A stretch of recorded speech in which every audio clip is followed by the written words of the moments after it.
केंद्रीय वित्त मंत्री निर्मला सीतारमण ने आज संसद में बजट पेश किया। इस दौरान निर्मला सीतारमण ने बिहार के लिए कई बड़े ऐलान किए। बिहार में मखाना बोर्ड से लेकर कई बड़े ऐलान किए गए। आईआईटी छात्रावास, दलहन किसानों के लिए खास घोषणा की गई, तो वहीं बिहार के लिए नए एयरपोर्ट की भी घोषणा की गई। बिहार में मखाना उत्पादन, प्रसंस्करण, मूल्य संवर्धन और विपणन को बेहतर बनाने के लिए मखाना बोर्ड का गठन किया जाएगा और इस बोर्ड के माध्यम से मखाना व्यवसाय से जुड़े लोगों को एफपीओ यानी किसान उत्पादक संगठन के रूप में संगठित किया जाएगा। बिहार के लिए देखिए, एक नया एयरपोर्ट का भी अनाउंस किया, न्यू ग्रीनफील्ड एयरपोर्ट। पुराना एयरपोर्ट तो एक्सपेंशन हो ही रहा है और ऑल ओवर इंडिया 120 नए एयरपोर्ट ये करने जा रहे हैं। तो आज इंजीनियरिंग कॉलेज में भी यहाँ सीट बढ़ाई जा रही है और उन्होंने बिहार के लिए जो बहुत कुछ दिया है।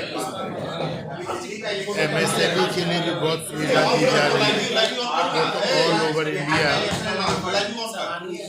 एक national institute of food technology, जिसमें स्किलिंग एंटरप्रेन्योरशिप एंड मैन्युफैक्चरिंग, तो उसमें हम लोगों को यहाँ पर एग्रीकल्चर के प्रोड्यूस बहुत सारे बर्बाद हो जाते हैं, उनको सेल्फ लाइफ बढ़ा के और उसके एग्रीकल्चर के क्षेत्र में एग्री मार्केटिंग में बहुत कुछ प्रमोशन की हम लोग के राज्य को मिलती। साथ ही बिहटा में ग्रीनफील्ड एयरपोर्ट के निर्माण की भी घोषणा की गई है। इसके साथ ही पटना एयरपोर्ट के विस्तार की भी योजना बनाई गई है।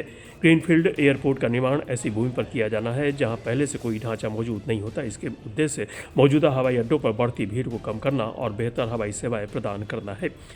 साथ ही केंद्र सरकार ने किसानों को राहत देते हुए किसान क्रेडिट कार्ड की लिमिट 3 लाख से बढ़ाकर 5 लाख रुपए कर दी है और इस निर्णय से बिहार के 38.81 लाख किसानों को सीधा लाभ मिलेगा।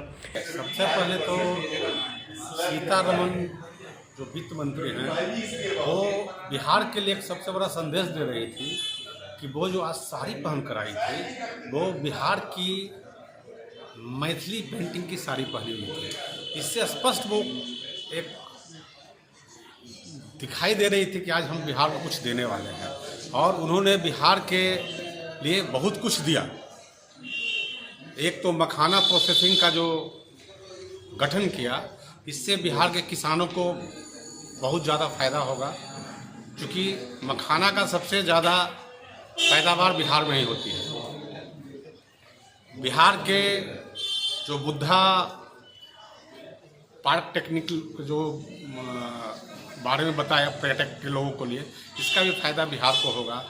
और अभी बिहार में डबल इंजन की सरकार है और विधानसभा चुनाव भी होने वाले हैं, इसलिए बिहार पर विशेष ध्यान रखकर बिहार के लिए उन्होंने अपना पटारा खोल दिया और कुछ दवा जो उन्होंने दिया, जिसमें 36 मेडिसिन ऐसे हैं कैंसर के साथ साथ जिन पर उन्होंने 36% टैक्स घटाई है, जिसकी घोषणा उन्होंने की है। अब किसान खेती के लिए सस्ती ब्याज दर पर अधिक ऋण प्राप्त कर सकेंगे, जिससे उनकी आर्थिक समस्याओं का समाधान होगा और वे खेती में निवेश बढ़ा सकेंगे। भारतीय प्रौद्योगिकी संस्थान पटना की क्षमता को बढ़ाने की भी योजना बनाई गई है और यह देश भर में आईआईटी के बुनियादी ढांचे के विस्तार का हिस्सा है, जिसके तहत 5 आईआईटी संस्थानों में अतिरिक्त सुविधाएं जोड़ी जाएंगी। इस पहल से 6500 अतिरिक्त छात्रों को प्रवेश का अवसर मिल सकेगा। वित्त मंत्री निर्मला सीतारमण ने बिहार में national institute of food technology entrepreneurs in management की स्थापना की भी घोषणा की और इससे किसानों की आय में वृद्धि होगी। इससे उत्पादों का मूल्य संवर्धन किया जाएगा और युवाओं को उद्यमिता, कौशल एवं रोजगार के नए अवसर मिलेंगे। यह संस्थान खाद्य प्रसंस्करण उद्योग को बढ़ावा देने में महत्वपूर्ण भूमिका निभाएगा। वित्त मंत्री ने पटना एयरपोर्ट के विस्तार का भी ऐलान किया। उन्होंने कहा है कि पटना एयरपोर्ट का विस्तार किया जाएगा।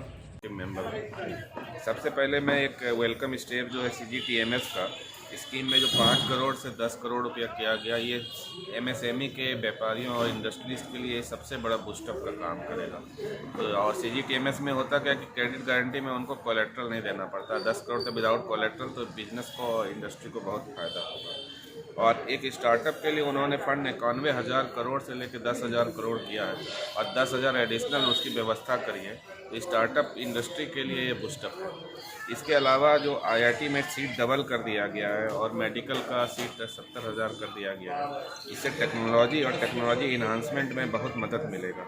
लेकिन हम इंफॉर्मेशन टेक्नोलॉजी के आदमी, इंफॉर्मेशन टेक्नोलॉजी का कोई भी डायरेक्ट अनाउंसमेंट इस बार नहीं किया गया था। जुलाई में काफ़ी कुछ किया गया था। मैं उम्मीद करता हूं कि वो इम्प्लीमेंट समय पर हो जाएगा और जो भी स्कीम्स गवर्नमेंट ने अनाउंस की है, हर जगह IT का कुछ ना कुछ योगदान है। IT का ज़रूर फ़ायदा होगा इससे। देखिए, हर एक साल बजट आता है, हम लोग भी बजट पे भाग लेते हैं, प्री बजट में भाग लेते हैं, सजेशंस भेजते हैं। हम लोगों ने जितना सजेशन भेजा है उससे कहीं ज़्यादा हम लोग को आज इस बजट में मिला है। किन किन क्षेत्रों में?